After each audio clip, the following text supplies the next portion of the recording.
back of me and shot right for those things. Then it disappeared on them, and it was just gone. The military says the lights over Arizona last night were flares, but the people who saw the lights last night say they couldn't have been flares. In central Phoenix, in what is known as the Sunny Slope area, the Lay family were coming home in the early evening to watch for the Hale-Bopp comet when they witnessed a very large craft fly directly over their house. You know, because when the craft went over, I really focused on the light.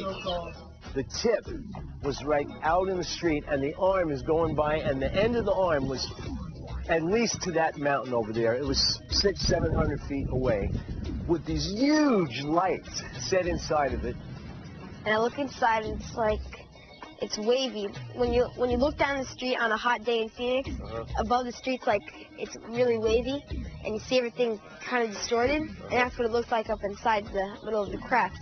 And it just skimmed by, didn't even make a sound, not even a sound. Further eyewitness testimony came from Stacy Rhodes and her daughter Emily, who both saw a giant craft fly over their car. It was gunmetal black. It wasn't shiny. It wasn't invisible. It was more of a dull bluish black color. And we both just stayed there and looked at it for a couple minutes, and it was completely silent. Mike Fortson spotted the same craft from his backyard in Chandler, a suburb of Phoenix. When you're looking to the north towards Phoenix proper, the lights of the city of Phoenix and Tempe and Scottsdale and all these here will form a gray background. And this was a black object coming through a gray background. We had no problem whatsoever seeing this vehicle. We knew it wasn't really ours because it was just too doggone big. Matter of fact, profoundly massive is a better way to describe it. We don't really have words in our language to describe something that large. It was huge.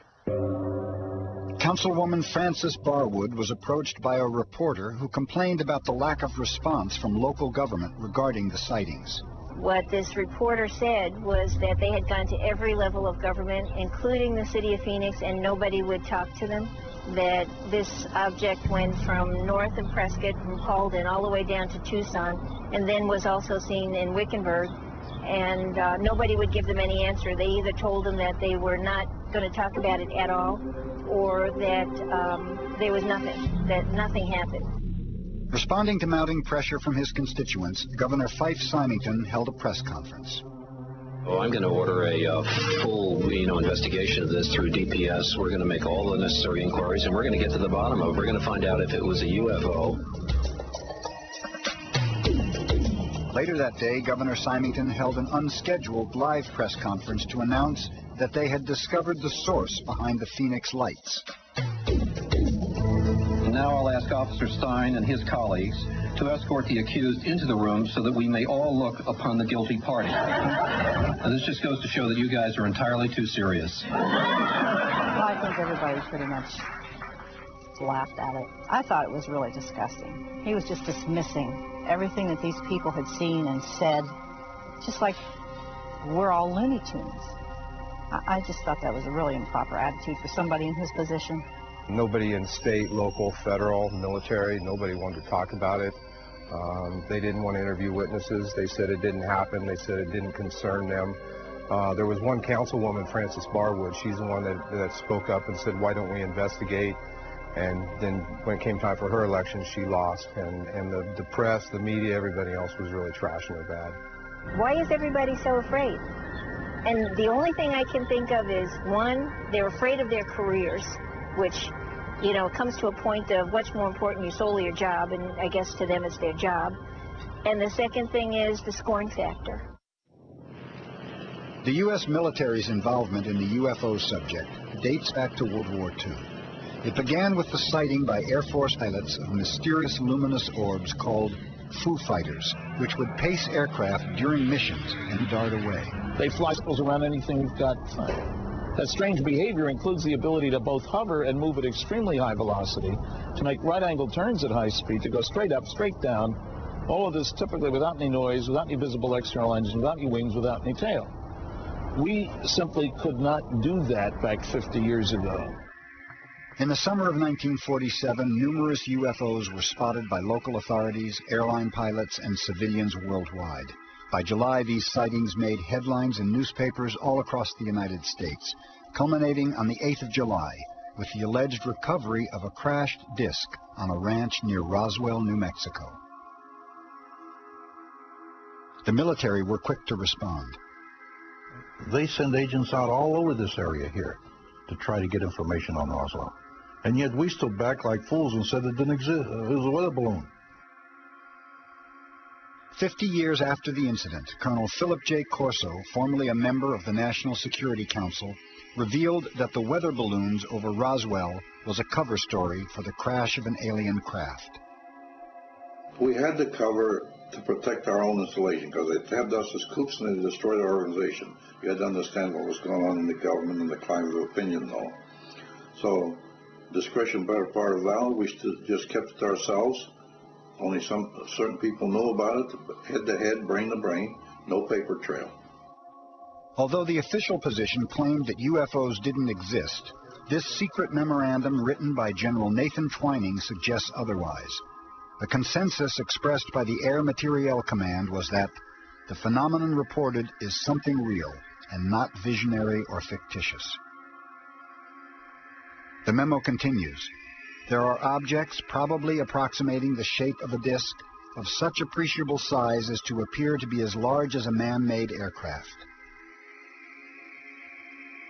In this chaotic climate, and in an effort to reorganize the U.S. military, President Truman passed the National Security Act. This act built the framework for America's modern national security structure. Among other things, the act established the National Security Council and the CIA. The National Security Act of 1947 allowed for the creation of a state within a state. Author of UFOs and the National Security State, Richard Dolan, asserts that the signing of the National Security Act created an intelligence infrastructure capable of maintaining a very high level of secrecy. One with an enormous amount of power, an enormous amount of wealth, an enormous amount of secrecy, and latitude of action. The level of secrecy imposed by the U.S. government on the UFO issue is revealed in this top-secret memorandum. It was written in 1950 by electronics engineer Wilbert Smith, a high-ranking official in the Canadian Department of Transport.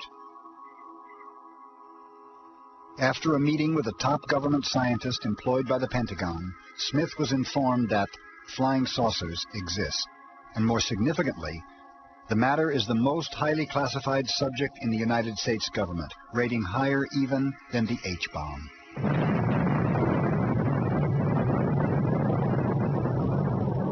In my opinion, I think they were worried that it would panic the public if they knew that someone had vehicles that had this kind of performance, way back right after World War II. On a clear night in February of 1951, Lieutenant Grant Bethune sat at the controls of a U.S. Navy transport plane en route from Iceland to America. The flight was routine until Bethune spotted a strange group of lights below his aircraft. And we were at 10,000 feet, and this was about 15 miles away. It came up to us like that, just about that fast. And of course, I disengaged the autopilot to put the nose over. I thought we'd be able to go under this thing and not collide with it. And when I did, it's staring me in the face, and you couldn't see anything out the cockpit. We could tell it was a monster about 300 feet in diameter. As it drifted out to our right, we could see the dome. According to Lieutenant Bethune, the object remained in this position for about a minute. It then accelerated rapidly and disappeared above the horizon. Upon landing at an air base in Newfoundland, he was briefed and interrogated by several officers from Naval Intelligence. At the conclusion, he was ordered to never speak about this incident again. You accept anything like that simply because you're in the military, and that's your job, is defending the country, and whatever they tell you to do, you do. The identity of the group responsible for imposing the secrecy around the UFO issue was revealed to Lieutenant Bethune 7 months later in a conversation with an officer from Naval Intelligence. And I asked him the question, I said, what happens to this report? Where does it go? He said it goes to Navy Intelligence, Chief Naval Operations. Then it goes to a Joint Intelligence Committee. Now, of course, later on, I learned that it was MAJIC, which is Majority Agency of Joint Intelligence. Now, he said this is a small committee that this committee determined whether it would affect our national security, that if it did, it would probably never go anywhere else.